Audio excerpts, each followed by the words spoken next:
To activate your canceled or expired site, first go to your URL. A website expired message should appear.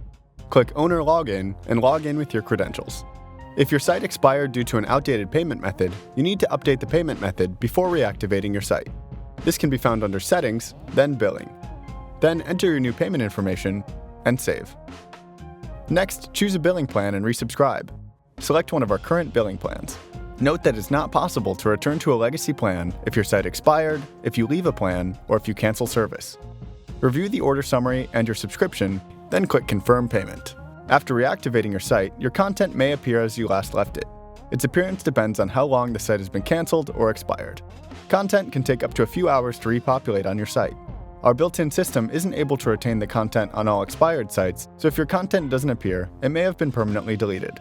There's a higher possibility of having all your content intact if you renew shortly after the site expires. Let us know if you have any questions. We're always here to help.